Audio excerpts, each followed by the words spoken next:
And we are live here on Night Shift. Boy, are we fired up here, ladies and gentlemen. I'm Eric Lopez. That's Andrew Gluchov. That's Kyle Nash. We are here. We just, of course, have here our official word. The UCF Knights are going bowling. They're going to Gasparilla Bowl against the Florida Gators. It's true. It's true. It has happened. Coming up, we're going to get your reaction, folks. Are you excited about this game? Are you nervous about this game? What is going to be your reaction? We're going to hear Drew and Kyle's initial thoughts on this game. We want to make sure you send us your comments on Twitter, on Facebook. We're live on all of these and YouTube as well. That's why you should subscribe to YouTube. Follow us on the Twitter, and of course, like us on Facebook. blackandgoldbanneret.com. Check out all the latest. We were the first, once again, for the second year in a row. Black and Gold Banneret was the first outlet to have UCF in the correct bowl placement 2 years in a row. Last year, Eric, you got this one right. Wait, I got this one right, yes. Do we have the correct name on who got it right? I'm just checking. I do. It was me. It's either Eric Lopez or Eric Lopez. That's correct. I am not to be confused with the star of our time, which maybe we'll get down another Eric Lopez. Time. But there you go. But anyway, so we want your thoughts on this. We have a big breakdown. We're also going to talk about announce some of the content we'll be doing. We're going to be doing a lot of coverage of this game because, guys, here's my initial thoughts. I'm excited. I'm not the biggest bowl guy. I think there's too much political stuff. We don't get games we normally want. I think we overplay this stuff. It's an exhibition. That said, who gives a bleep? It's UCF in Florida. Let the fun begin. These two schools, these two fan bases are going to talk trash. It's going to be a packed house. Congrats to Gasparilla. They're the big winner in this. That place is going to be packed. And this is going to be fun. Both fan bases are going to downplay. They're going to say, oh, it doesn't matter until they win, and then they're going to talk smack. So bring it on. I think this is will be the most watched non-New Year's 6 UCF bowl game in the history of the Orlando market. That's my bold prediction on that. But anyway, that's my thoughts. Drew, your thoughts? I as I've said before, low and mid-tier bowls need a hook. They need a story. And this was by far one of the best stories to go with is making a Sunshine State thing. There's already built-in animosity. Florida, the establishment, UCF, the upstart. And, add a little intrigue. UCF's moving themselves up to the Power 5 in potentially a couple years, depending if they can negotiate it out. What a way to send a message of saying, hey, watch out for us. We're going to become the big dogs in the state of Florida. This is a step in that direction. Yeah, well, and it's a win for the Gasparilla, too. If you go down the list of the top Gasparilla Bowls, no matter who the sponsor is, because they're changing it from the Bad Boy Mowers this year, I know that. But no matter what, I think you'll see at least, and you have to think this is going to crack that list as well, but at least 3 of the top 10 games. It might even be the top 5. I haven't looked at it freshly. But those attendees that were tops in the Bowl's history all involve UCF. You have to think, guys, this is going to be one of the ones that's added to that list as well. And hey, listen, this is one of those years, gentlemen, all across the nation where all sorts of weird things have happened. Statistical anomaly is an understatement. And at this point, whatever you want to say about Florida, this was going to be the year something like this would happen. Down for them a little bit. They have a higher expectation there in Gainesville, but kind of a place where UCF has been before as a G5 school when they haven't knocked it out of the park. It's one of those years where those two moons shined just so to reveal the amulet or suns, whatever you want to call it. It's an Indiana Jones reference, people. Anyways, which version? I want to point out a couple things, guys, that Kyle alluded to. 3 of the 4 top attended games in Gasparilla, St. Pete, Beautiful Brady's, insert bold name here, history, were UCF games. So it's 3 of the top 4. Wow, I didn't realize 3 it of was the that top good. 4. Cool. All right. 3 of the top 4. Thank you. UCF has, I believe it's 4 of the top 5. If you look at it, all the numbers. But this will be UCF's 5th appearance. That'll be the most out of any team. They had been tied with Marshall since 2018 because obviously the two met in 2019, which was the last year that this bowl played. It was supposed to play in 2020. It was supposed to be South Carolina, UAB. South Carolina had to back out because of COVID within their team. And no no replacement came, so they canceled the bowl game. So technically, UCF is doing what Marshall did from 18 to 19, which is playing 2 Gasparillas back to back. But with UCF moving to the Big 12, this really becomes the last likely opportunity for the Gasparilla to bring. And this is a point that Eric made in his predictions. Is one reason why he was very gung-ho on the Gasparilla, because and sorry to steal your thunder, Eric, on this one, but UCF plays South Florida in Tampa in 2022. And do they really want to play back-to-back in the same place? Bowl teams usually don't bring teams on back-to-back years. It's why I didn't expect the Boca Raton to be an option and some other teams and other bowl games. But this really is a great fit for UCF. I mean, the Gasparilla St. Pete, insert name here, has always been a good partner as far as being local, but not being too low on the totem pole. Yeah, it's a pre-Christmas game, and pre-Christmas bowl games are kind of looked negatively. However, you still have it's very easily accessible. It's now in a great stadium. You say what you want, but Raymond James Stadium is an outstanding place to watch a game of football. Oh yeah, venue's fantastic. With ESPN running the show, because this is an ESPN-owned bowl, I guarantee you, it's the best production you're going to get, possible in night that game too. By the way, prime time. Mm-hmm. Right, and most of the games have been prime time. There was a few spattering of years, including 2019, where it wasn't, and it was a very weird time, like 2:00 on a Monday. 2:30 on a Monday. Yeah, the one we covered through in 18. Yeah, it was awful. It was absolutely awful, but this is going to be prime time. It means late night for us, but it's going to be good football for everyone else. And if you get a chance, go. If not, watch it on TV. But at least support the team. They need numbers, and this is a great way to stand up and say, hey, UCF is on its way. It's here. Moving on to a Power 5 and going up against the SEC. By the way, I just want to chime in. Gus Malzahn has tweeted. He must be a fan of Night Shift because he literally tweeted right as the shows are basically starting. So I appreciate that, Coach. It's not coincidence. Absolutely not. He tweets out, excited for our guys to be playing in the Gasparilla Bowl against a quality in-state opponent like Florida. Great opportunity for Night Nation to head down the road to play to a place our program has had a lot of success. #charge on. That's a great description too, man. Like as we were saying, not only is it about the numbers that UCF fans show up in, not just all over the nation, but there in particular, and their success there. Quality in-state opponent. Like say what you will about the Gators situation as far as their record or any of that. We'd all much rather see this game than UCF Marshall. And no offense to any Marshall people out there, but yeah, I think that's pretty clear. And listen, maybe Gus just confused the start of our show with our time. Andrew's contribution certainly makes that a possibility. So at the end of the day, listen, I'd love to see that from Coach, and I think that's a great assessment of the bowl in general. All right, here's some comments. We got a lot of comments coming in. Fallen Hero, base legend going, FLFG, let's effing go. He goes, all I can think of is Tom Brady saying that. Right. Me too. I think he's got that. Coincidence, Tampa guy, enough said. Yeah. Ooh. There you go. Now, he does ask a statement here. Winner is the best team in Florida. Reaction to that? I can't argue that. You want to be the best, beat the best, and, you settle on the field. Sure, UCF may have a better record, win or lose in this game, but, superiority comes on the field. If you're matched up, the winner gets bragging rights. No, you mean actually try and decide something on the field. Wow, looks like the College Football Playoff Committee agrees with you for the first time in years, Drew. Anyways, no. What? Blind squirrel finds nut. Details at 11.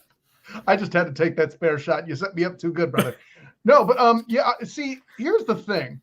I hear that, but by the same token, one has to consider what UCF may not have on the field. And now, granted, it's going to be balanced out with Florida. They already have a number of transfers that have left because of the recent coaching change there. Billy Napier being introduced surely won't coach the bowl game. I know that, but there's already movement in the transfer portal with some of these guys.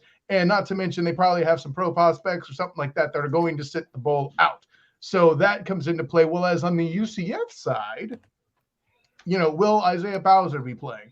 Will Matt Lee be healed up well enough? Will he take the field, or is that too much of a health risk? There's a whole lot of other questions that either side could pull. But to Eric's point, whoever wins is going to talk trash and declare to be the best in the state anyway. So, and rightfully so. And well, it'll be the court of public opinion via Twitter, depending on how the game goes. And for those of us analysts who know better and don't just go off of knee-jerk reactions, bing, what? Nothing for the plug. But it has remains to be seen before I will declare that definitively. But off of instinct, sure, that's what's going to happen. I got a question here. JP Gilbert chiming in. You know, it's a big deal when my boy JP Gilbert chimes in. The Citronaut mascot is not on the line in this game. Correct. No, he does not ask about that, but don't worry, that's coming. He asked the question, what do you think the attendance will end up being? Look, I think this is going to be a sellout. The thing that I'm interested in, guys, what do you think the percentage is going to be between UCF and Florida? Because I think UCF fans will come in droves. I'm not sure. Do you think Florida fans will show up, or do you think they're going to take the blasé, like, we don't care? I think UCF fans. What's you guys' thoughts on that? I mean, I'll go first because, Drew, you're more educated on it, and you can make me look bad. That's fine. No, for me, for my instinct, oh, that's not new. Look at this guy. Anyways, give him a minute. He's only this happy because he's got his Buckeyes playing Utah. There's excitement. Oh boy, there we go. Smack talk beginning here. No, but in all seriousness, like, I feel like you're going to have some Gator fans travel. It is, after all, only say 4 hours. But UCF's closer, and the UCF's traveled better going to the Fiesta Bowl, setting records at the Peach Bowl. And oh, by the way, we talked about the attendance at the Gasparilla already. But for my money, I'll give Florida some credit for traveling at least relatively decent. Who knows? They were this close to not getting a bowl at all. There's that to think about. So with all that in mind, I'm going to go 60-40 fan base wise in favor of UCF. But I don't think Florida's just dismissing it out of hand. And there's going to be a blasé blue blood element, sure. But I think more of them will show up because, hey, after all, who wants to sit around the in-laws that much around Christmas? I'm just saying. Drew? Yeah.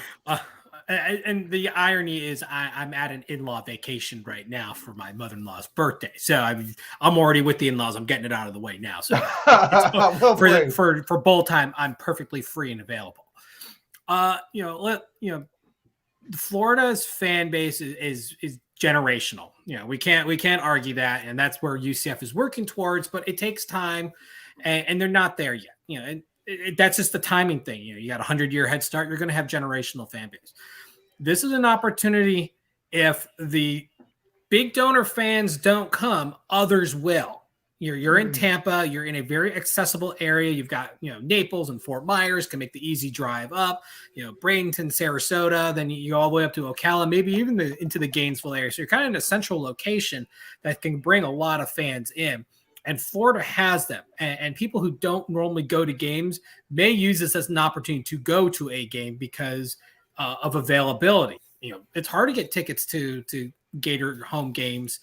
Either from the travel aspect or people just jack the prices up and make it unwieldy.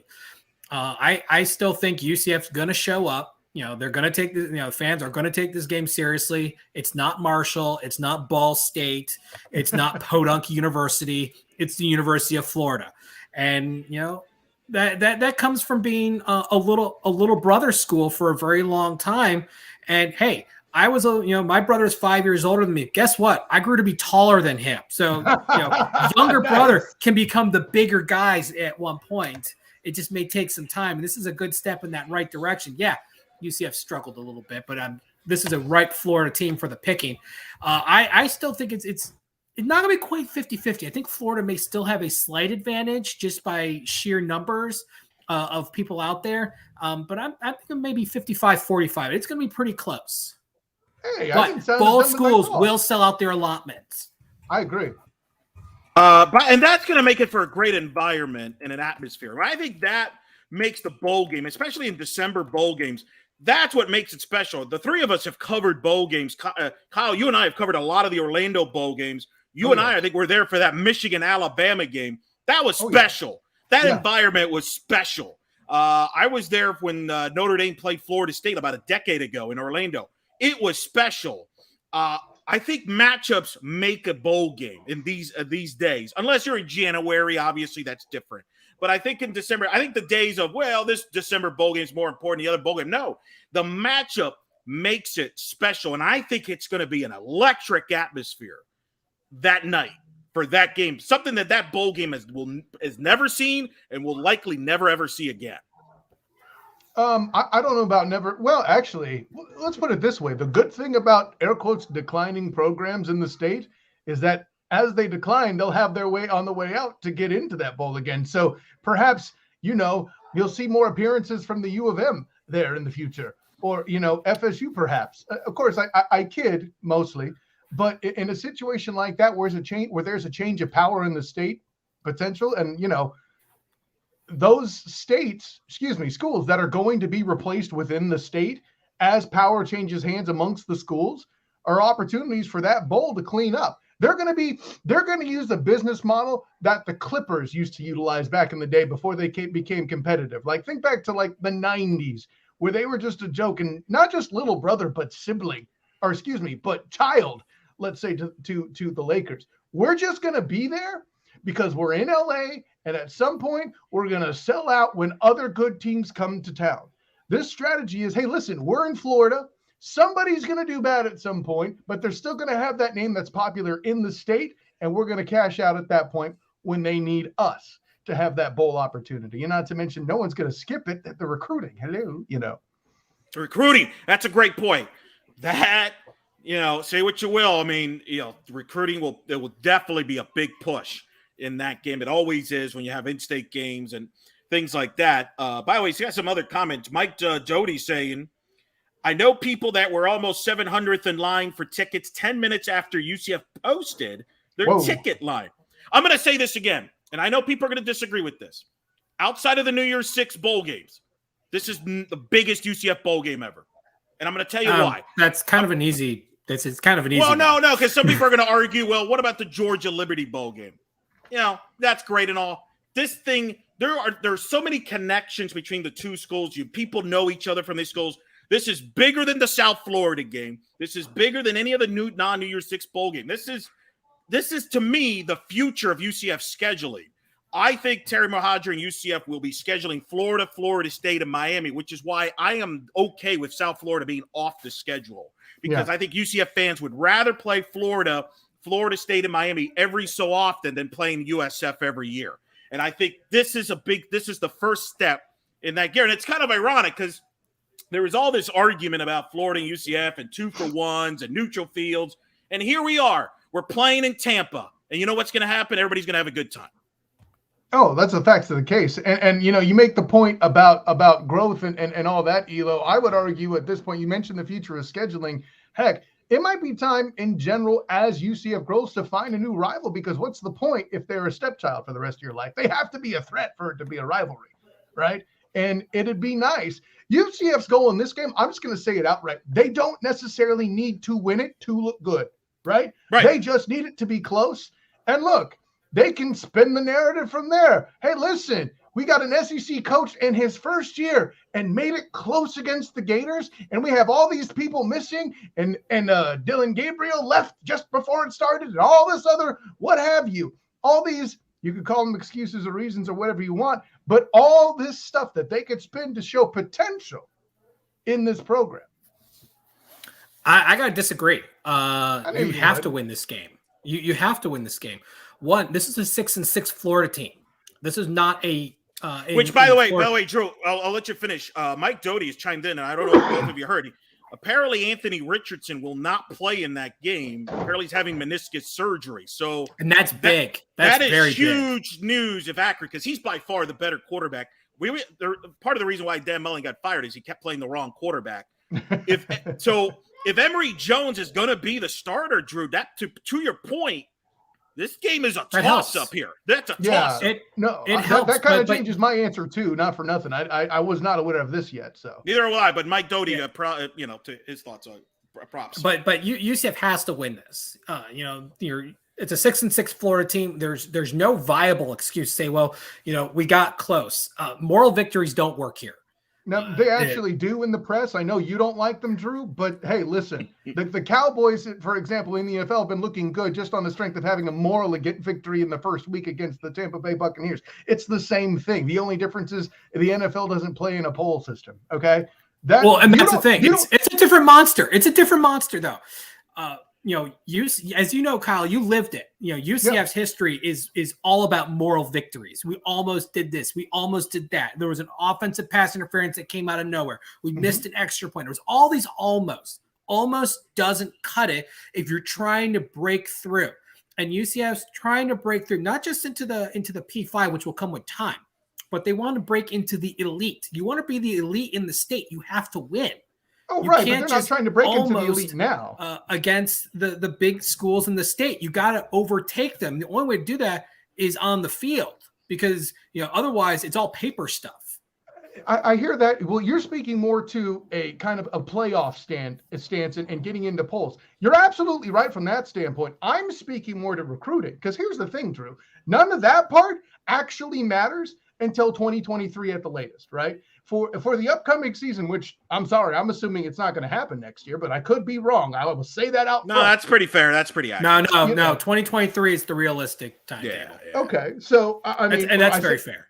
Okay, so for this game, you're recruiting for that, and again, with all that stuff you can list, you're trying to bring in the guys that will be protecting whoever that quarterback's going to be. You are bringing in the guys who will be getting separation in the receiver core. We haven't this year as much as we would have liked. You're going to bring in the guys that are going to replace Isaiah Bowser and that defensive line and those corners, all that. That's the goal of this game. A moral victory will work here. Now, to your point, after that 2023 piece, they better have something else for the committee.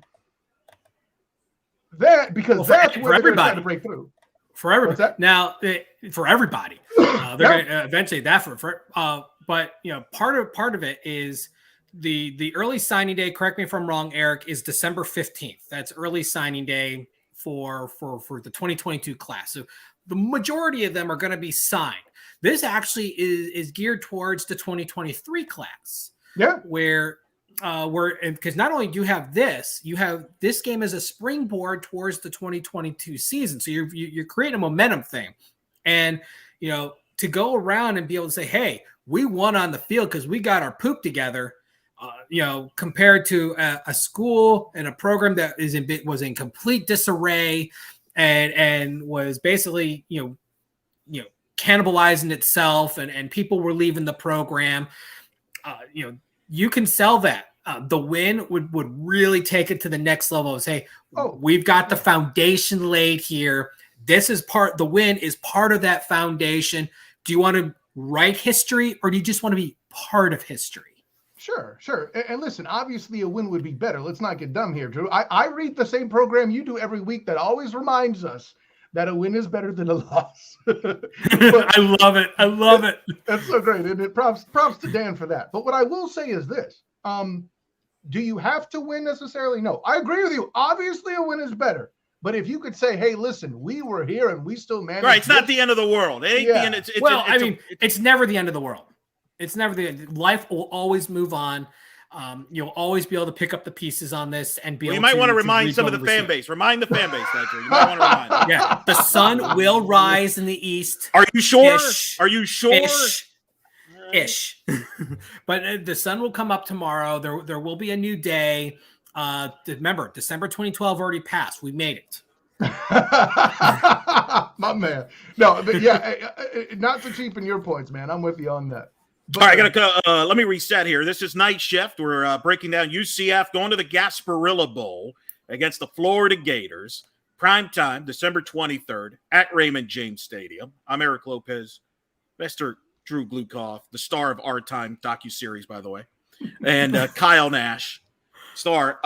More comments coming in. Dan Cundiff, with the UF opt-outs, there is no way UF outdraws UCF for attendance. Come on, Gus. Heal these players up. Win this thing.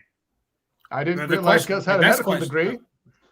I mean, maybe he played some D&D as a kid and got some magic points and was able to use them. Does Gus strike you as a paladin? I don't think so. I don't know. He definitely comes as a defender. A holy Epic defender. Does not know what to think of this. What are these nerds doing? What are these nerds doing? Hey, look! I mean, look at the face. Look at the face. But seriously, with 3 weeks, we don't know. Yeah. We don't know if there's going to be any UCF players that opt out of the bowl game. There's possible. I don't think there will be because I don't think there's any that really have high NFL prospects at this point. I mean, Kalia Davis, I thought was the best shot, and he's out anyway. Mm-hmm. So I don't think any are going to. And it's a matter of just getting healthy now. And this is the best time. The next guy that might have been the most likely would have been Isaiah Bowser, who himself via social media has said he is returning. So, or it has been alleged that he's returning. Yeah, and well, as I've said about many things, and I wish it was on our time because it was very poignant and it became very prophetic. Here he goes. Until the guy's back behind, getting when that ball is snapped, he's not back. Oh, right. I've said it about some outgoing players, and I'll say it about us until he's back because we don't know how his recovery is going to be, obviously, and everything. Right. But until he's back, we can't assume that he is. But look, Kyle, I don't want to keep droning on, but you mentioned the short thing I'll say is he's not going to be there anyway with the injuries, but I'm mentioning him as the next NFL prospect. Right, but you mentioned the running back. It goes in the running back stable, and that's where I'm kind of going at. The strength of the team is really in the running backs. You have, aside from Bowser, you have speedster Johnny Richardson, who plays a great lightning to the thunder that both Bowser and more recently Mark Anthony Richards have been delivering. That's actually where this game is going to be decided, is if the offense from UCF can establish the running game. And you mentioned Matt Lee. Matt Lee has been a valuable part, has fought through injuries, and has been raved upon by Coach Malzahn as a guy who they've had to pull him out of games because he was just hobbling around but refused to take himself out. Hey, this is the best thing you got. You got a few extra weeks. Yeah, you got practices, which is great for the younger guys, but this is about getting guys healthy and ready for that next game. The offensive line is going to be huge. We saw what happened when the offensive line was failing and Mikey Keene was running for his life. He struggled. He threw for 15 yards in the second half against South Florida. 5 completions for 15 yards. I mean, that's unacceptable. But a lot of it is these players are just beat up. This is, as Cuss said, this is one of the most beat up teams he's ever seen. And it's not for anything like bad strength and conditioning. Injuries, a lot of them are just freak things. A guy rolls up on you, you make a bad cut. Ligaments don't strengthen the same way muscles do, and they don't heal the same way. A lot of it is just freak stuff. Guy celebrates and crashes into coach and breaks a leg. What do you mean? That's totally the conditioning guy's fault. Yeah. But let's use the benefit of time and hope that the training staff has some good breakthroughs and calls down the elder gods to make some unholy alliances and be able to heal these guys because they're going to be needed against a team like Florida. And I don't buy they're not, it's a down bowl game. They're not going to care. You think they want to lose to UCF and have to hear about it? I don't think so. Oh, they don't want to deal with that. They're going to be ready to play this game. And I know the UCF coaching staff is going to make their players ready for this game. Well, let me ask you both this, and we're gonna have a lot of time to break down the X's and O's in this game. We're gonna have some special shows leading up to the game with the two of you, but just kind of early thoughts. You've had about it, a little time digested, but I'm not sure that you both have seen Florida at some point during the season on TV, whatever. What are some of your thoughts from an on-the-field X's and O's standpoint that jumps out early on here? Well, I mean, I'll lead off with this. Like, wasn't it? And Drew, you correct me if I'm wrong. You do that pretty well when I am. I have a lot of experience. This guy and his knee-jerk reactions, I'll tell you what. Accent on the jerk. And no. But anyways, no, listen. What a jerk. But I believe this Florida team is the one that snuck back in and tried to make the Alabama game that they had competitive, right? Played really well. So, A lot of people, it's the irony of all irony. They really lost by only 2. They really controlled the line of scrimmage at that game. People were like, wow, this Florida team might be pretty good. And then it went south from there.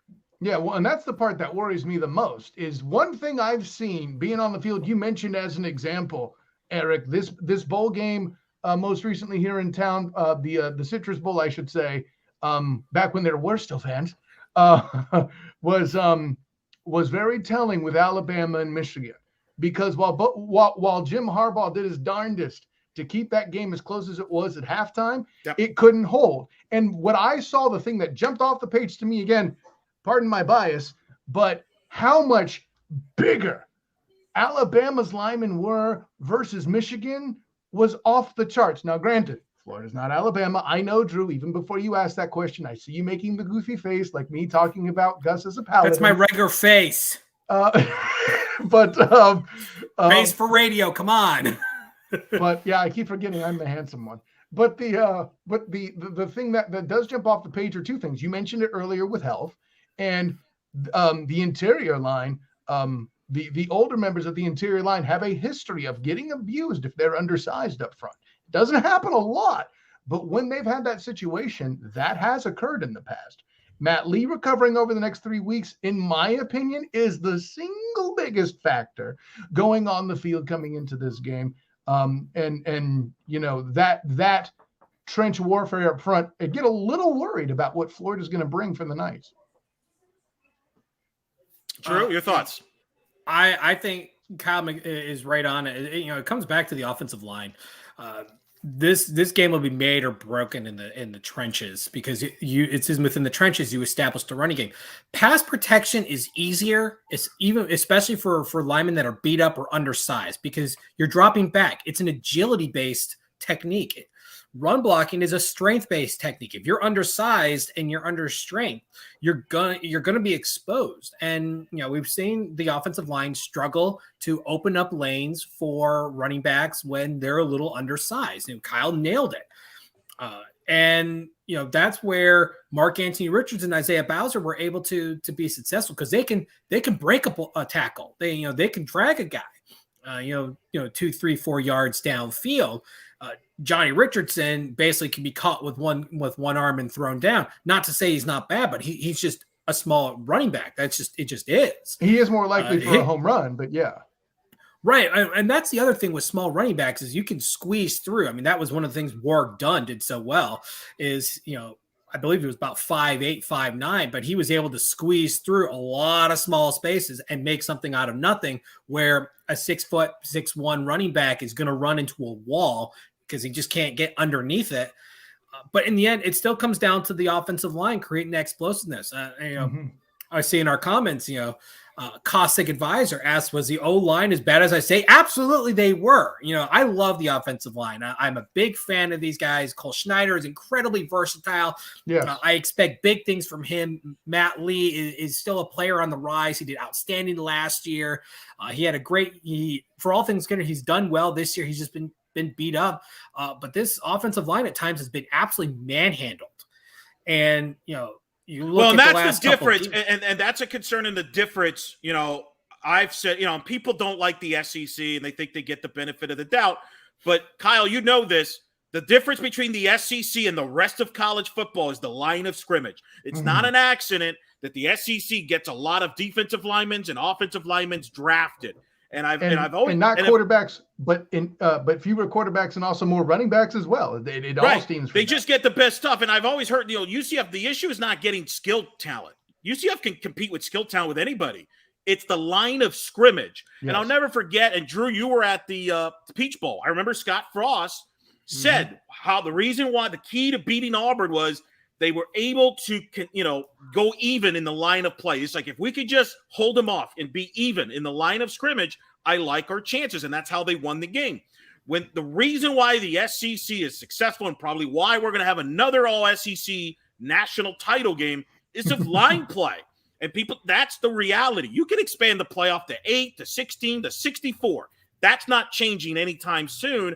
And I think hopefully from a UCF perspective, that starts to get better when you go to the Big 12, is you get better linemen in recruiting in that regard. Yeah, because you can teach technique. You can't teach raw size. I can't make a guy who's 6 feet into 6'4". It just doesn't happen. There's only so you much. Want to borrow some? Here you go, Drew. Yeah. No, I'm sorry, that's not how it works. Yeah, I mean, really, that would be really cool, but obviously that's not how it works. And UCF has a great track record of developing, underrated, under the radar talent. Richie Grant, 2-star athlete, ended up in the NFL and one of the best to ever play defense for the Knights. That's not coincidence. They've done Kevin Smith, Blake Bortles, was barely recruited as a quarterback. You can develop him, but again, Blake Bortles 6'5". You can't teach that. You can't teach pure size. So that's just something that UCF's going to have to pound the pavement on and do it and build over time. The fact that they're going to be moving up in profile, they're going to have more resources to kind of spread assistants and analysts around to be able to do the work, because obviously a head coach can't do it all.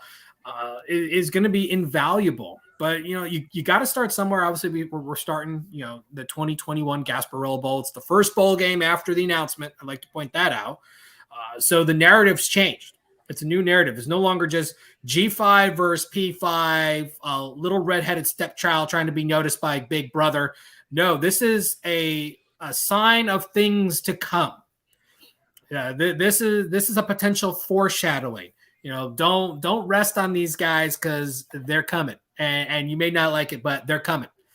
And this is an exciting time. It's a very exciting time to be a UCF fan. It's a very exciting time to be, a student, a part of the athletic department. A lot of things are changing. I hope everyone gets on board, and not just in football, but the other sports, because the change is happening everywhere, and it's only going to be up. Everything is in a position to win. Now and then more so going forward. I don't want football to completely dwarf that. Obviously, it's what brings home the bacon, but the things of being a bigger lineman, better lineman, because size is one thing, but I mean, if you pick up a guy that can't move an inch to save his life, obviously size, it doesn't matter at that point. You go around him, so you got to find the right combination, and it's gonna happen. It's going to happen. There's going to be some growing pains. There's going to be some patience needed. But, if the team can get healthy, can get the right, strategy down, Coach Herb Hand on the line, they can do something. UCF's defense has been improving every week. It's not coincidence. It takes time. We knew going in that this was a marathon, not a sprint. Right. And the offense is going through its own development. We've seen Mikey Keene improve every week. Some games better than others. However, last 4 games, 0 interceptions. Hasn't thrown a single one over the last 4 games. His decision-making is better, but, he can't do much if he's constantly running for his life. So, again, it's going to be settled on the trenches. I mean, Kyle and I both play the offensive line, so we have deep love for it. I may have put a long snapper on a picture in the article that came out recently out of a bias for being a former long snapper myself. But I mean, it matters. It all matters. Everyone matters. Well, no, I mean, hey, for those who haven't seen it yet on YouTube, look up Bill Belichick talking for at least 5 minutes about the importance of having a roster. Oh, we have seen that. We have. Oh, we it was have beautiful. Absolutely beautiful. I melted. I got some questions. People, somebody's brought up the fact is there concern of the narrative being about Dan Mullen being gone and Dillon Gabriel being gone? Do you think that's going to be a narrative from the national perspective leading into this game? And is there any, it'll come up, sure. Right? It'll come up, yeah. I think the Mullen thing will come up more than the Dillon thing. But they've already hired Billy Napier, who I think is actually going to be an improvement over Dan Mullen. Billy Napier's done way more with less. Well, I've talked to this guy a couple times at the Cure Bowl, Drew, and I'll tell you, as far as guys who are called recruiters go, this dude has the personality for it, man. Listen. Well, Eric and I had him on our short list of potential head coaches, along with Gus Malzahn. So, he wasn't unnoticed on our end. Well, there you go. So, I'm glad to see you respected it. And listen, obviously he's not as entertaining as, like, let's say Coach Ogeron, but this is a guy who's very personable. And if he can't pass that in the press conference, how on earth are you going to do that when you're across the dinner table from a kid in his house, right? Or on a boat like T-Well allegedly is right now earlier today with a recruit. Just saying. By the way, Drew, did you notice how Kyle just name dropped like Billy Napier? Like, I talked to him. Yeah, at a bowl game. He's a good guy. Like, I feel like he's. Did you go have a beer with him too? Did you compare pictures of your kids? It was a crawfish. Listen. I feel like if you both end up covering the bowl game and Billy Napier's there, like I feel like Kyle has to introduce Billy Napier to you, Drew. I feel like that has to happen. I did introduce myself to Coach Ogeron at the Fiesta Bowl, whatever that's worth. Did you understand his response? Absolutely. Look here. Well, it helps. It helps your wife's from New Orleans. That's unacceptable. If you do that, I will find somebody and I will tackle you. And when you say tackle, you got to hit that K really hard. Tackle. Okay. It's like the guy from Waterboy. The problem with haters is they're gonna hate. So, wow, that's kind of wild there. Other thoughts? I'm going to just move on from all that. Recruiting in Florida is about to be insane hard. Mike Norvell at FSU, Gus at UCF, Billy Napier at Florida, and Mario Cristobal at Miami. Let me clarify. The Mario Cristobal thing is not a done deal. Latest reports is that we'll know by Monday. So depending on when you're watching or listening to this, we'll know. With Miami, anything's possible. I feel like we're in the mix of the U Part 3 documentaries unfolding before our very eyes with that coaching search. But anyway, what's your thoughts on that? The recruiting in the state with Gus, which, by the way, he's only played Florida once in his career because the SEC has this whack scheduling because you don't play everybody and things like that. And then Florida's going to have Billy Napier. What's your thoughts on the recruiting aspect? You buy that it'll be a lot harder there? What's your think of the state of Florida from a recruiting standpoint? Well, I don't think it's be a lot harder. Part of it is Miami has to realize what Miami is. When they were in their heyday, it was a lot different. Games weren't available for all the schools like they are now. But the truth is, they're a small little private school. They may be in the ACC, but they don't actually have as much to offer as a lot of the other schools. They don't play on campus, which most schools nowadays do. A lot of their facilities are more limited than Florida or even UCF at this point, especially on campus. So there's a reason why they haven't been producing quite as well, is they're being kind of exposed for what they are, a little private school. I don't see that changing, not even with Mario Cristobal. They're not keeping all the talent down in Miami. There's so much out there that, Louisville gets a lot, Florida State. I mean, UCF used to be able to pluck a few here and there. I think it's going to improve as the stature of the school elevates to the Big 12. But I'm not buying that the U is back. No, that's about as good as Texas is back. Oh, God. Because it's not. This is a different age. This is not 1999. This is 2021. Every FBS game and most FCS games are available to everyone to watch in some sort of medium. It's no longer exclusive, which is one of the things that Miami benefited from. There's what's the benefit of going to a UCF for as opposed to staying at the U? Can you think of any? Because I really can't. City of Orlando has a lot. There's a lot growing there. There's a chance of being able to write history instead of just being part of the legacy. Drew's already setting up the narrative in the trash talk from when we signed that home. I'm telling you, we're going to sign a home and home with Miami, and everybody's going to be fired up. I'm telling you, he's ready. Well, hey, I was at that both of the games of the last home and home, where in Miami there were more UCF fans in the stands than Miami fans. That was pathetic. Well, how cool is it to set up a rivalry with South Florida that's actually in effing South Florida? Drew, you nailed it. Imagine that. Actually, funny you should mention it, because I have to get back to the original question before we went off the rails. Fun fact here. You mentioned Gus Malzahn, playing Florida once was 0-1. He's played Florida State once. He played UCF once. South Florida once. FAU once. FIU once. The only one he hasn't played is Miami. But he's never played any Florida school more than once. It's just kind of weird. So now Florida becomes the first time they get a second team on the field from Malzahn. I agree with a lot of that. I'll say this, though. Don't forget about the supply of football talent in the state, too. That's a huge factor, too, because there's a lot of it. But I think it only becomes more difficult to recruit in Florida from out of state. Okay? At this point, because to your point, Cristobal ain't going to save the day for Miami if he is signed. And I agree with you on that. Billy Napier is going to have to spend a lot of hours in the car, but it beats the heck out of having to spend hours on the plane and really establish himself to make himself a presence in Florida. FSU, look at their performance. I would argue at this point, as Power 5 schools go, the ACC is the stepchild. I can make a strong argument that the American in its current state, not what it will be in 2023, is better than the ACC. The ACC being that stepchild could be problematic in future recruiting. Well, it's about, but you got to get the right coach, because clearly if you don't have, I mean, you could have the talent you want, but you don't have the right coach. You're not going to, I think that's part of the problem in this state. I don't think Miami, Florida State have had the right coach in place. Yeah. As much as I like Norvell, that appears to be true at FSU. That's a great point. Well, at least Norvell, the end of Norvell's season looked optimistic. We shall see.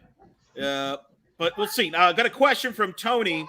Is UCF's quarterback expected to start for the last time? I'm assuming he's talking about Mikey Keene. Your thoughts on that question? I don't think he's going anywhere. It's a little bit of an odd question. Do I think he's starting for the last? If I may, Drew, I think I know where he's going with this. Are they going to get someone from the transfer portal? They're going to try. They're going to try. No guarantees. Or remember the hero from Twitter, Thomas Castellanos. I think he needs a year. You don't want to put a true freshman out there if you don't have to. Obviously 2019, Dylan Gabriel played as a true freshman. Of course, the quarterbacks who were on the roster, in particular, Brandon Wimbush, who was brought in the starter, couldn't hit the broadside of a barn, which is nothing new than what he did at Notre Dame. And DJ Mack was hurt at the time, too.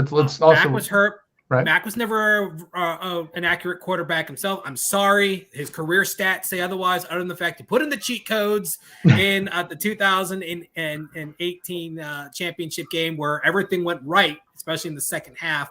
But you mean after it all went wrong, it went right? Well, yeah. But I mean, UCF didn't have an accurate passer, and in the case of Gabriel's deep touch, that's a rare thing. Most freshman quarterbacks don't have that. Very good. So you can't really expect a true freshman to come in and play. You don't want to have to put a guy in that position. Like Keene, we've seen the progression and improvement as time gone on in real time on the field.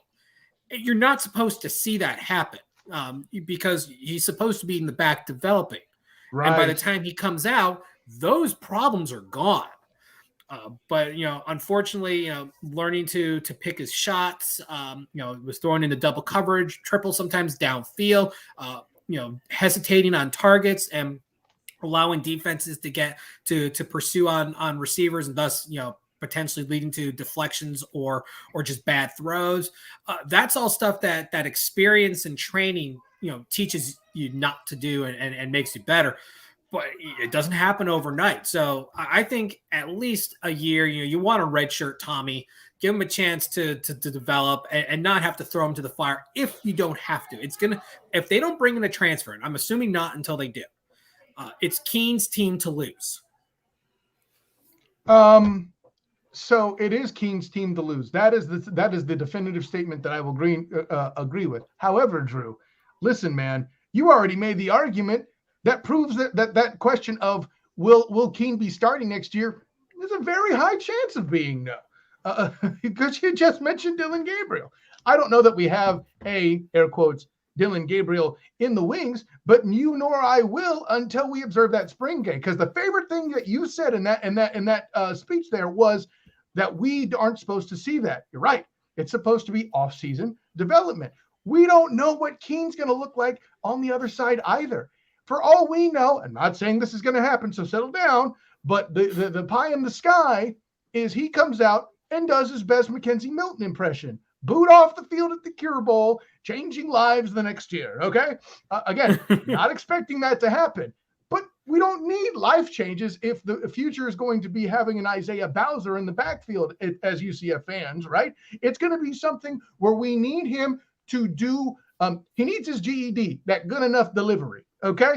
and that's going to be the I key. like that. From the hip, Well, son. let me ask you both this. Is there anything Mikey Keene can do this bowl game? Remember, one of the reasons why teams like playing in the bowl games is because of the extra practice time, right? Yeah. Gonna get That's extra that's the primary thing for the coaches. Agreed.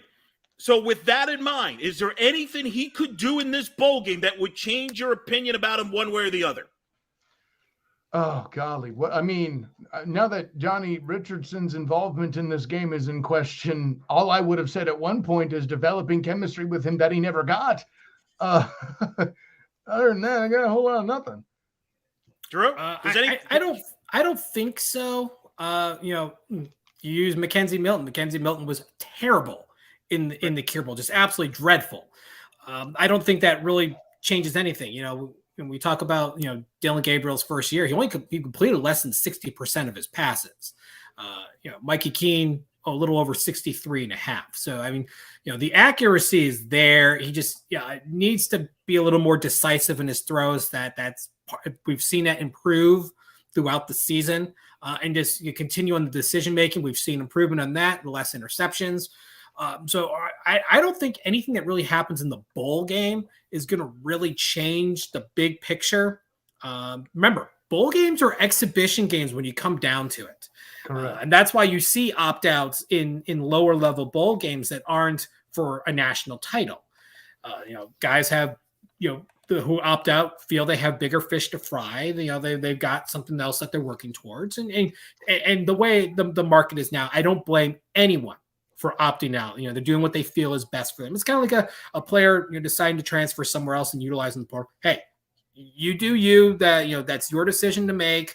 I may agree, I may not, but you're going to do what you feel is best for you, and I hope the consequences are worth it. So in this, I think as long as he keeps on trajectory of working on making better decisions, not putting the ball on the ground, just those kind of key fundamental things, I think it's going to be a positive at that point. By the way, people asking both of you your opinion on Taylor Martinez, who's in the portal, the Nebraska quarterback.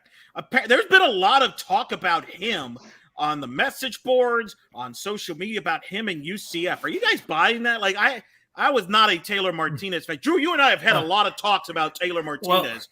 It's Adrian Martinez. Taylor Martinez was Taylor Martinez was another quarterback who played at Nebraska. I get confused. Whatever. Yeah, right. You're right. It's a good point. Actually, this was Adrian Martinez's best year, and they were a couple of bad bounces away. But I mean, the problem with Adrian Martinez is he seemed to always find a way to do just one thing wrong, and they lose the game.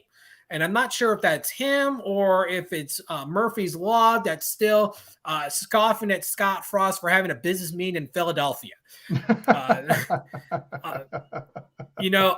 I'm not against a player coming and having a chance to compete. I would take him 10 out of 10 times over Brandon Wimbush, who I was not happy about the transfer for the reasons that were easily exposed. The guy couldn't hit the broadside of a barn. I mean, he was basically 50-50 passer. Martinez is a little more of a playmaker, does a little more with less than a Wimbush does. But on the other side, do you want someone who's going to step in and potentially take valuable playing time from a player that you want on the field growing? So it really depends on the direction Gus Malzahn wants to go with. He has a particular guy he looks for, and that fits a certain offensive style. Adrian Martinez was brought in for more of a spread at Nebraska. Hasn't quite worked out, but that's still the type of quarterback he was made to be. Would Malzahn's more traditional offense, more balanced offense really be the best place for Adrian Martinez? I'm not totally sure on that. I'm not 100% sold on that, but I would be willing to give him a chance to prove otherwise. Yeah, I think fit's an issue too. That's a great point, Drew. But I don't know. I was never super impressed with him myself. I would roll the dice on Keene improving in the offseason before bringing him in via the transfer portal. That would be my call. Yeah, I agree. All right. Well, I apologize to Taylor Martinez for confusing him with Adrian Martinez. I'm old. I'm getting old. I have gray hair. Hey, you're just past the whole Scott Frost about Nebraska that gray thing. hair. I guess I'm not one to talk. I don't see what you guys are talking about. I don't know, but isn't it? I mean, can they Aren't wait? you the oldest one too? No non-committal. I'm not going to comment on that. But can they wait on? Can you wait though on the transfer portal? I mean, it's kind of early, right? I expect more quarterbacks to enter the portal. I feel like every time there's a quarterback that enters the portal, people jump on. Like when Bo Nix, apparently there's rumors that he might enter, and they're like, oh, well, it's a Gus connection. I don't think that has a shot in heck of coming here, considering that didn't end well at Auburn. So no, I agree. I totally agree. I don't think that's a good fit at all. There was a lot of controversy on Nix being named the starter in the first place. Rumor mill says he was not the preferred guy, and the boosters started dictating what Malzahn had to do. My son needs to play quarterback. You understand? Yeah, we're talking some old Southern style. That we're doing bleeds it in over the Southeastern Texas. Conference. Yeah. Now look here. Yeah. I don't think Nix is a good fit at all. I don't really want him. I'd rather roll the dice with the development of Mikey Keene at that point instead of a 1-year rental on Nix, who sometimes looks great and sometimes looks absolutely horrendous. And again, let's not leave out Castellanos. Maybe he'll develop a particular way too, right? We don't know, especially with freshmen coming in. I mean, with transfers, we know what they are because we've seen them for at least a year on the field. For the most part, especially these bigger name guys. If I'm correct, the Wimbush transfer happened in January that he came to UCF. So there's time. December is for the freshmen, and then early 2022 is for the transfers. I'd be very careful making blatant statements like that about known quantities, sir, because Joe Burrow was a thing. No offense. Joe Burrow did not have on-field time like some of these other guys. He was not viewed as a huge transfer. Exactly. No. If your statement, I'm talking more like a Martinez, a Bo Nix, the big name, a Spencer transfers. Rattler, a big name. Right. Burrow wasn't a pushover, coming from Ohio State, but he wasn't the starter. He wasn't the backup. He was the third string guy. Right. So it didn't have the fanfare that some of these other guys like Brandon Wimbush and stuff. Guys who were starters who had on-field tape time of a meaningful amount. So let me clarify on that a little bit. Yeah, that's all I'm setting the table for. Speaking of Ohio State, Drew, this is right up your alley here. Mr. Hampton, 913, asking, what about the quarterback from Ohio State who just entered the portal? Oh, good luck. UCF doesn't have enough money to bring him in. I would love if he would come in because he's really talented. Well, explain for the audience that may not be aware what people are talking about. Explain the scenario there. Quinn Ewers enrolled early at Ohio State, skipped his senior season because he wanted to start making money with the NIL. Feels that he needs to get on the field quicker. CJ Stroud has a firm grip on Ohio State's quarterbacking and will not be giving it up anytime soon. So he's looking for somewhere else to make some coin.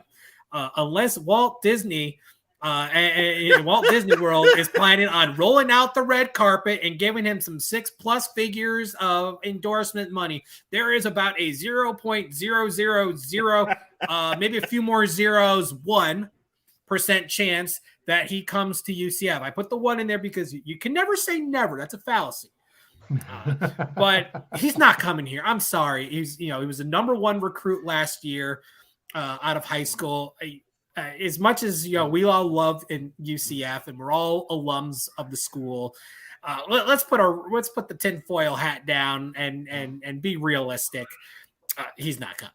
If we're at 2023, I'd put up a fight on how you can make the argument, but no, not it's not happening right now. I'm sorry, guys. It's just not.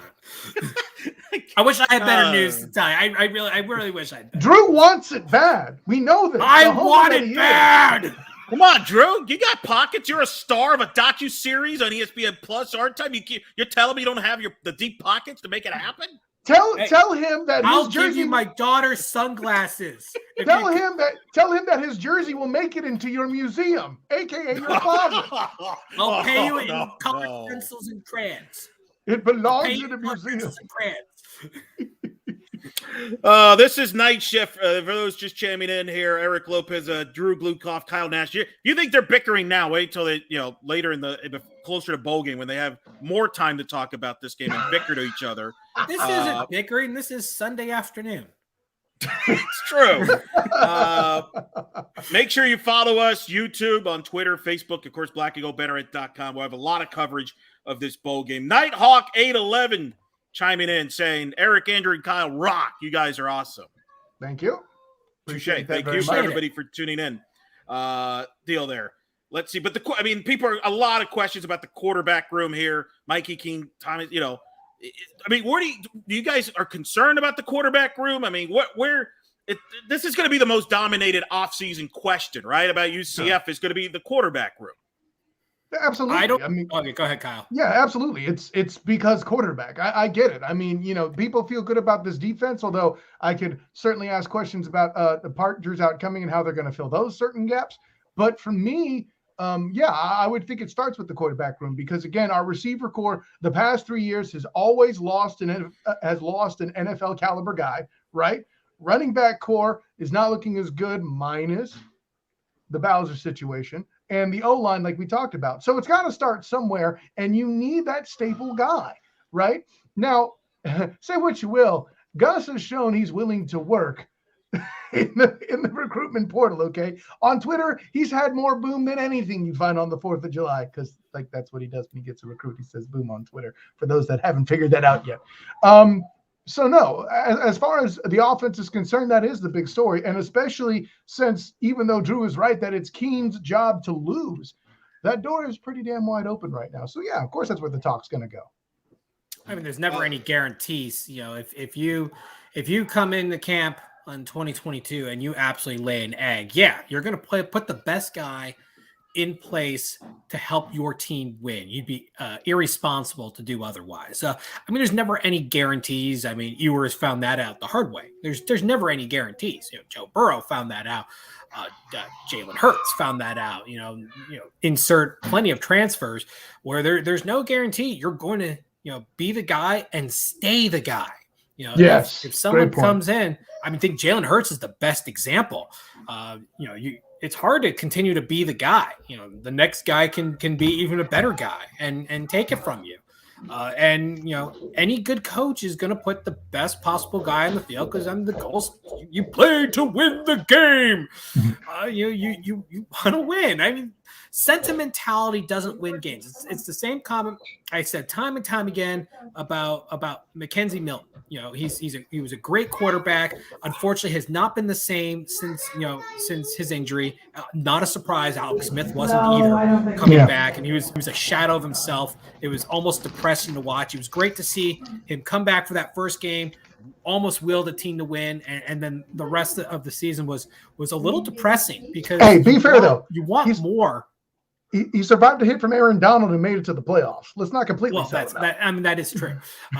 But you want these guys who come back from these catastrophic injuries and stuff to continue to grow and be better, and you don't want to see them kind of drop off. But we should have kept him and put him in the game. Sentimentality doesn't win games. You put the guy who is the best player to win. And while Milton's future is in coaching, I think his playing days are done outside of what was that one more game, Eric, that he's going to be playing? Yeah, it was announced. He announced this too, right? Right as the bowl announcement, he'll be playing in the Hula Bowl here at the Bounce House. Not a very fitting way to end there. Very fitting way. I think the UCF faithful will come out in droves to wish him Godspeed on the next chapter of his career, because I think it's pretty safe to say he knows his playing days are done. But hey, the leg may not work the same way. The brain works just fine. I think he's got a very bright coaching future ahead of him. It's just sad it had to come to that. By the way, the Tampa Times are reporting that Greg Knox, who's been the interim head coach at Florida, will coach the bowl game. He'll be the head coach for the bowl game. So he will be the interim head coach. So That is correct. What is your thoughts on that? An interim coach here in a bowl game. So what, because these not guys uncommon. Yeah, not right. uncommon at all. In fact, it's very common. And it's the way contracts are designed. Assistant contracts are 1-year deals. They aren't treated like head coaching jobs. So those guys are going to coach through the bowl game, and then if it's a 1-year deal, then they're going to be released at the end of the season. It'll be up to the new coach to decide to retain them.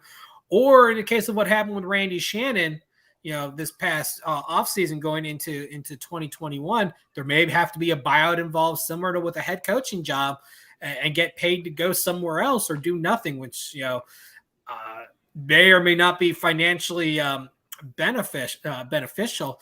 But it's not uncommon.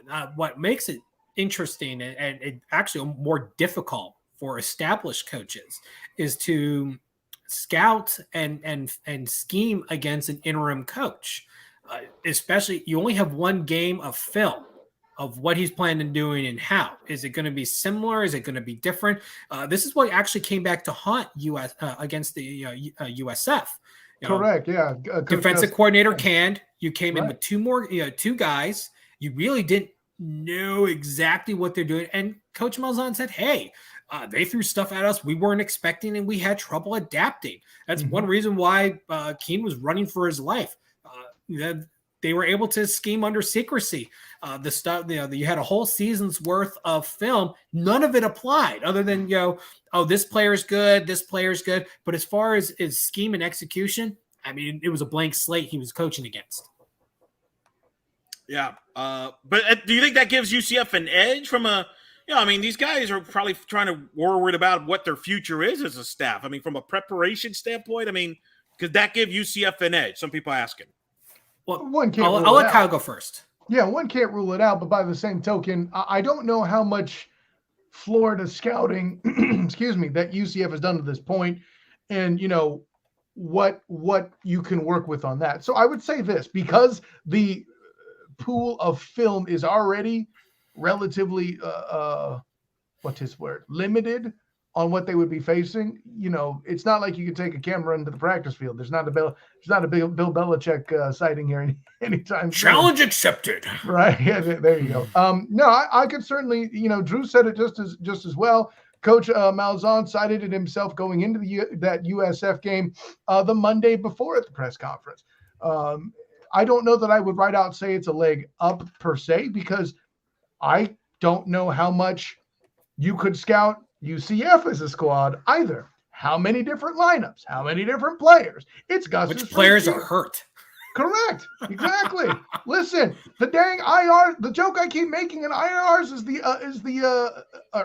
in articles is that the IR is so long it includes the damn coach. Okay, so you have that all going on. I think there's a certain amount of vagary going on, and then that's not even accounting for players that have already pulled out of the bowl or hit the transfer portal too, right? So scheming for bowls is kind of an outright cluster to start with. Does it add a degree of difficulty? Yeah, I would say so.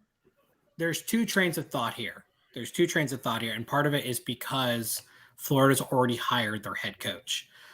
It's one, you're playing for your job. You have a chance to be on this staff. You're playing for your spot. So those coaches are going to work their tails off. The second one is they've been informed that they're not being retained. There's a possibility they mail it in. Obviously, you don't want to be too obvious with that because that will hurt you professionally. But the guys who are going to be around are probably going to put in a little bit more than the guys who are not. Some will go through the motions a little bit more. So it's kind of a double-edged sword on Billy Napier being hired. The fact they're running with an interim coach, and these guys really may or may not know what their future holds. I think that can actually work either for or against UCF. But we won't know until closer as to who's being retained and who's not. When Scott Frost left for Nebraska, the assistant coaches were still here. Right. It was actually the agreement was only for him. And so when they negotiated that he was going to coach the game, it was all about him. and he had to go do double dose recruiting and we saw him get worked into the ground.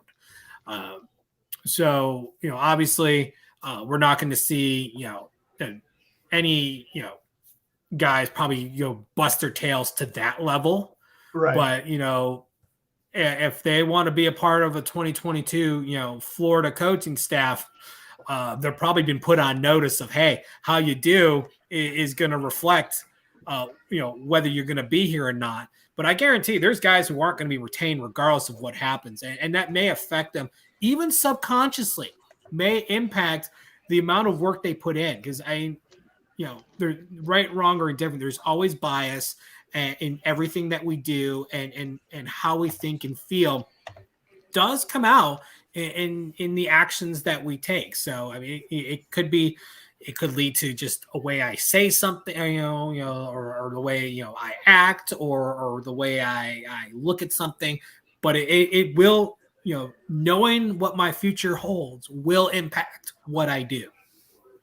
Speaking of the future, I'm reading. It is now reported that Mario Cristobal will meet with his Oregon team tonight. This is Sunday night, 7:30 Eastern time. He is supposed to meet.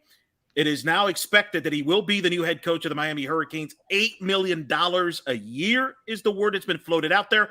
There are also reports we're in the wrong out of Miami. Profession. Seriously, it's only a good job if you can get it, partner.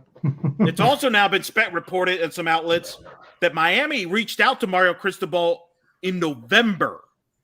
Remember the speculation when the AD got fired at Miami and they were talking buyout with Manny Diaz, and that didn't happen. Now the dots are starting to connect. The belief is that Miami reached out to Mario Cristobal as early as November. We're seeing this more and more. People give Scott Frost a lot of crap for that in 17, but this is the norm, guys, in college football now, and it's because of the early signing period. Thank you. Bring that back to February, or you're going to continue to have this nonsense. And what's going to end up happening is you're going to have interim coaches coaching the playoffs when they expand. Oh, yeah. The coaches totally stole this from the players when it comes to this, late decision, changing of commitment stuff. Absolutely. It was and then having these discussions while you're in the middle of a season under contract, just man, in the pros you can't do that. It's called tampering. Correct. Well played. It's dirty. It's absolutely dirty. You had when UCF was on the receiving side of that from Scott Frost for multiple weeks, he knew he was on his way out, and still it's like that's so disingenuous. Let's see, when Brian Kelly announced was leaked that he was going to LSU. I don't remember what assistant it was, but one of them just came out of the door and says, I feel like an a-hole because I just walked out of a recruit's house when I found out the news that Kelly was leaving. It's like, oh, crap. Well, this is awkward. What happened was... that's kind of messed up. I mean, we're talking kids' lives here, and this stuff is going on. They've got to change the system. I like the idea of a time for transferring, where you play your season, there's a financial commitment by the school, which on the flip side, there's a commitment by the player to receive that financial commitment from the school. It's part of the deal. You work for me, I work for you. It's a partnership, and your job is to fill your end of the partnership. And it's no different than a coach fulfilling his season. If you want to leave, that's fine. You pay the buyout. But leaving during the season, or the bowl game is still part of the season now. Yeah, it's an exhibition, but the season's not over. It's not over until the last game has been played in January. That's when the season's over. It's true. The season's not over until that last game is played. According to what document or what assistant coaches' contracts run until January. Okay. So if assistant coach signs a 1-year deal, runs into January when the season's over, then the head coach should honor that 1 year. Same thing. Yeah, if it's like that in the contract, I'm with you on that. I wanted you to make sure you cited that so we were all clear on that. Right. And I want to say that is why I don't agree with people that are negative towards Scott Frost because he left. You consider, look what happened with SMU and Sonny Dykes in that situation. That team folded. Oh gosh, with the yeah. whole situation. Broke like a twig. I don't think he gets enough credit, and the players don't get enough credit for how UCF was able to move forward. And Scott was recruiting and going back and forth and coaching UCF. And credit to Billy Napier. We mentioned earlier he helped Louisiana win the Sun Belt Championship, even though he was he could have easily bolted. So there's a lot of issues in this sport. I know everybody wants to focus on the playoff and the issues with that, but there's a lot of issues beyond the playoff in college football that needs to be addressed, because we can't have coaches keep preaching about, hey, it's about the team and it's about commitment, and then you're bailing at the first sign for a big man. I'm not, it's a big contract, I get it, but this is not right. See, here's where I don't buy with that particular concept too, Elo. Like, it's all about, the coaches say team and they do this. Right. But while they're on your team, you ask them to go into people's houses and basically glad hand press the flesh and lie to a certain extent to get a guy to come to school. That coach goes in there to that potential student athlete's house. That student athlete, he doesn't know if he's his yet, right? To go in there, and it doesn't matter, if it's the best dinner he's ever had or not. Coach is going to say it is, right? So it's that kind of thing right there. You're asking them to be diplomats, ergo politicians, for the school when it's happening. And then you get shocked when they're able to play the system against you as well. You hired that. If you're shocked by it, # you problem. You problem. Yeah. You problem. Very good. In fact, I think Kyle makes the earliest part of that. I think Kyle makes the best point. You go in there and you basically give a bold-faced lie. Now go sleep on that. Some of us actually care about integrity. Maybe that's why we're not in college coaches, because we don't want to lie to people. Because you're not for sale like that. Exactly, Drew. Yeah, we're not corporate whores who basically get sold out on that. Well, think about what we almost had here, right? Like, if Cincinnati would have lost, or if Georgia would have beaten Alabama, you could have had a Notre Dame team in the playoff when their head coach bolted for Baton Rouge the week prior, and you would have, they hired Marcus Freeman quickly, which I think was a great move. But that's where we're at right now, and it's just that's awkward. I mean, it's just flat out awkward, and Oklahoma had a 10-win season, and the guy still jumped ship. I mean, we live in some weird times. It doesn't matter if you're a blue blood like Notre Dame or Oklahoma. No coach is safe from the power of the dollar. Why aren't we talking about Oregon in all of this, right? They just lose their conference championship while Cristobal is in the news, right?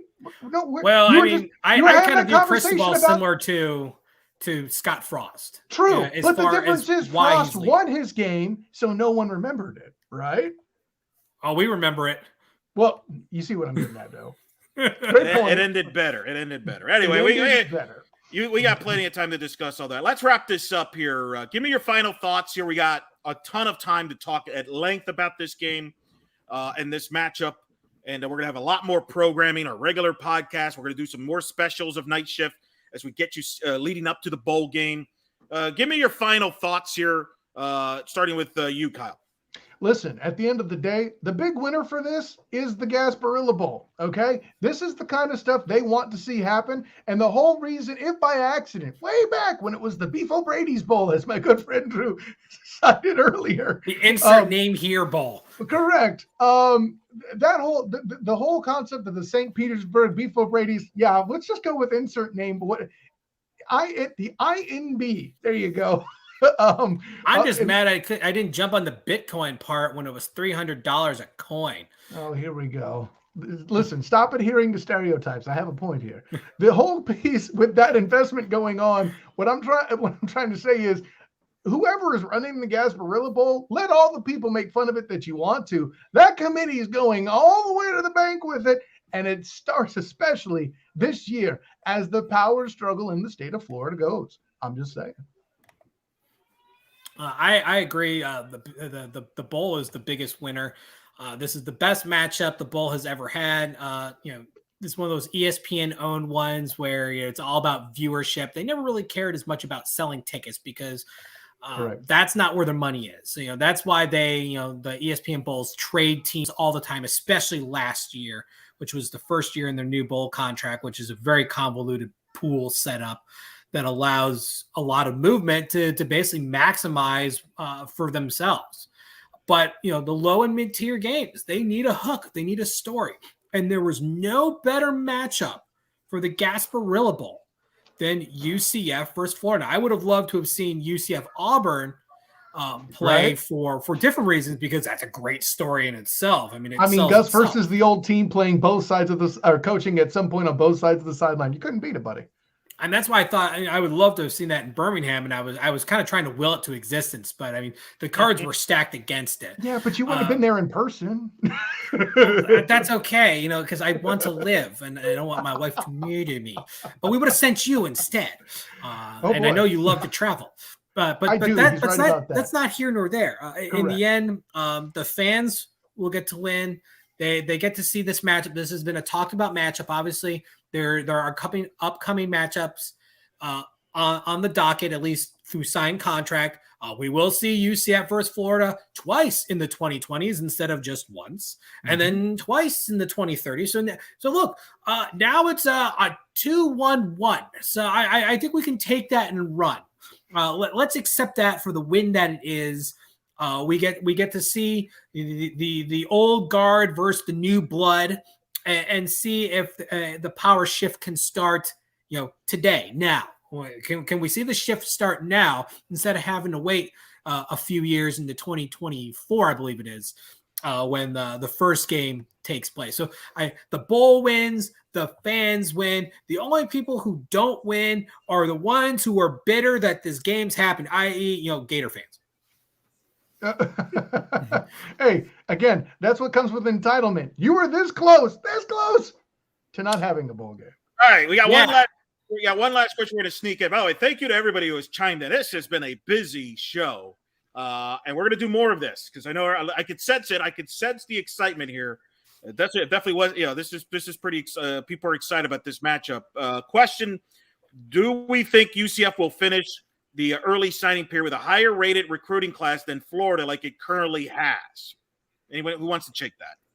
I mean, I'll go on that. I'll jump on that first. I'm going to say no, but it's going to be close. You think Napier makes up some ground here? I think Napier does make up some ground. Remember, there are 2 signing days. There's December and this February. So while he's talking about the early signing day in December, there's still a couple weeks. And, while he's still new, he as far as Florida's coach, remember, he's not coaching the bowl game. He's not coaching any bowl game. Unlike, Scott Frost, who had a double dip, and it actually probably hurt him in Nebraska.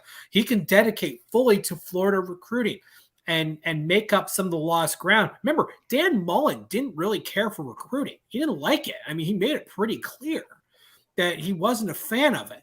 Well, any head coach in college football that absolutely wants to win and be taken seriously knows nowadays recruiting and signing day stuff is actually more important than the game itself. It's really changed. It's weird. Playing the actual game doesn't matter as much as how you do in recruiting. And, we all recognize it. So I think they'll be able to make up a little bit of ground. I think they'll finish slightly ahead, not as far as Gator fans would like, but this was by far the best possible hire they could get. As we know, there was a lot of question marks, with the program in the state that was in. They weren't going to be able to lure, like Brian Kelly going to LSU. They weren't going to be able to pull that off. In fact, a lot of people trashed LSU for letting Billy Napier get away. I think he would have been great at LSU, a natural fit, considering he already knows Louisiana. But you know what? This is all. He doesn't have to fake a Southern accent either.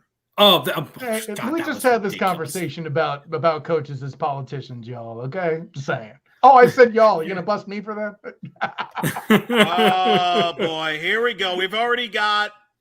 It's getting already ugly. Florida, in their press release, mentioned UCF as Golden Knights. Oh, here we go. Aside from the fact that that's trolling at its best, they know. Granted, the last time they played each other was 2006. I was at that game. It sucked.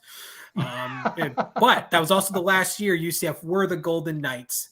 And they're just trolling at this point. They know it pisses off fans and the school to no end. The trolling between the social media teams on both of these schools is going to be insane the next few weeks. And UCF's social media team is second to none. They are going to destroy these poor suckers. So interesting. You call out the media team as such a great thing that UCF has because they are. Listen, people talk about best in the nation when it comes to UCF and their media action. I'm not going to argue with you. It's pretty bleep strong. And yet you think that Florida's going to out-recruit UCF with the foundation left by Dan Mullen, who, to your point, says he doesn't like recruiting. So therefore, he's not coming out with such zingers of lines like, my mom uses Facebook, okay? That's the edge, I think, that Gus has. And this is how you get kids nowadays, is good media and fancy uniforms. I swear to God, I never cared about the Citronaut so much. But apparently the recruits do, or at least that's what people would have you believe. Here's the thing, man. They're winning the marketing side of it rather necessarily than the blue blood aspect of it. And you have to respect that, bud. This whole thing that UCF is one of the first schools to come out the whole spring game before, I forget it was this year. No, it was this year, I think, going into this season, that they had the Twitter names on the back. Man, they are leaning into this ish, and they're going to win guys over that way. Blue blood ain't going to be what it is. And Billy Napier has an awful lot of foundation to change if he wants that front to be commensurate. And I'm telling you, Drew, that matters. Well, I mean, social media, the media teams obviously don't change with the coaching staff. Certainly not. UCF's social media team was better yesterday. They're better today, and they'll be better tomorrow. Obviously, that part doesn't matter. The thing is, you just can't replicate SEC, and this, that's what recruits think. But do you need to at this point? Well, yeah, you do. You can't replicate. That's one reason why Alabama became the dynasty is. Nick Saban was always a good coach, but he was never this dynasty. Until he was able to set. Remember, his first year at Alabama was nothing impressive. It takes a little time to get things together. Right. But remember, guys who come in a recruiting class they're not the ones who really make a difference the next year unless you're a program that's in trouble. 2015, you had a number of bad spots on UCF's team that either went off to the when graduated or just needed capping, and UCF was able to bring in a few key freshmen, a quarterback, a running back, you had some wide receivers to plug in some key areas to make the difference. But that just shows the state of the program. Florida is not that bad. Florida is a very talented program. Sure. That's people ask me, compare Florida and UCF. How's this game? Florida is the more talented team. UCF is the more cohesive team. And this is where UCF has the benefit that cohesiveness can outweigh individual talent. It's not like basketball where one guy can carry the game. But you get a guy like Billy Napier, very respected, knows the markets, he's had targets that he went after, couldn't get him where he was at Louisiana, but could bring them in Florida. Say what you want. Florida is the flagship school of the state until it's not, and it still is, even though they've had a bad year. But that blue blood thing also works against you too, Drew. What inspires a guy more than being told he can't make it or can't start or can't play or any sort of that? If a player gets the concept that it's a crowded room up in the SEC representative, that marketing team, that PR team, that social media team at UCF is going to step in and fill that gap to keep it, at the very least, keep it even, which you said it would be a very even conversation. I'm telling you that while tradition and prestige are important, they don't carry that same weight anymore, buddy. That's where I'm at. By the way, for the YouTube people audience, I've posted the Florida press release. This is legit. This is their press release. I have highlighted, Drew and Kyle, you can see it right there with your own eyes. What does it say? The Gators and Golden Knights have faced off twice in the history of the two programs, with Florida owning a 2-0 record in the series. Well, actually, that's a very accurate statement. But the Gators and Knights have never played in football.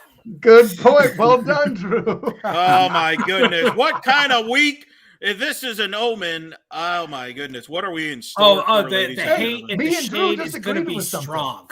Exactly. I love it. That. This is going to be wild. I want to see some good trolling. Hey, Eric DeSalvo, this is your turn. Start the time to return the volley. Let the wars begin. That's a good way to end this episode right here. On that note, we have more. Trust me, folks, you're going to hear more from Kyle and Drew in the coming weeks. And I might need Bryson to host some of these just because, it's tough to referee these two. Wait. Are we that difficult? Are you trying to say that there's too much power between Kyle and I that you can't maintain it? Are we too radical for you? Hey, we shall see. I mean, this is on an NFL Sunday. I can't wait till you two are not distracted by the NFL and what's going to come out here in the coming days and weeks at this game. Hey, so men's basketball as well. Just saying. Yes. All right.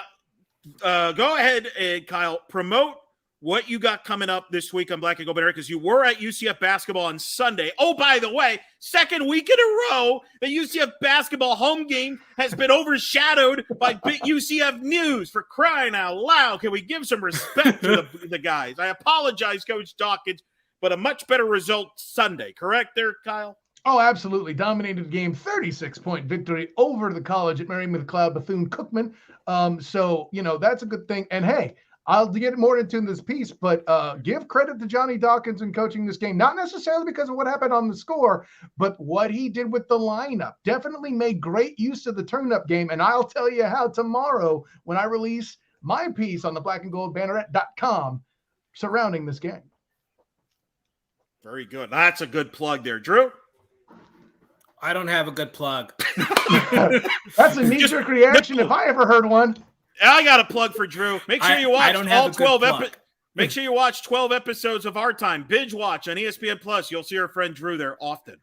It's a shame we don't have another episode of Our Time. I wanted to see The War Is Now make the show. The war is now. All right. Keep it on blackandgoldbanneret.com for all the latest. We're going to cover this bowl game in depth. We'll have our regular podcast. We're going to have some of these night shifts. These two are going to go at it between now and the 23rd. We're going to have this bowl game covered inside out. We'll have our post-game night shift. Traditionally, Bryson has told me he will join me for the post-game. There's a family feud in this side. The Turner family is now divided. Sources tell Black and Gold Banneret that the Turner family is divided with this Florida UCF game. Bryson will explain that in a future night shift or podcast.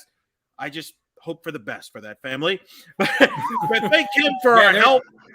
I could say there's a feud in mind. It's either root for UCF or against Florida. Sure thing, Buckeye. Make sure you subscribe to our YouTube page. Make sure you like us there. Make sure you give us a thumbs up. Make sure you also subscribe to our podcast. You can listen to this on our podcast feed as well. Subscribe. Give us a nice 5-star review. And we'll keep you coverage from now until the bowl game. We'll have all the every angle covered here, folks. For Drew Gluchov, Kyle Nash, Bryson Turner, who's been helping behind the scenes, I'm Eric Lopez. We hope you've enjoyed this special edition of Night Shift as UCF in Florida at the Gasparilla Bowl.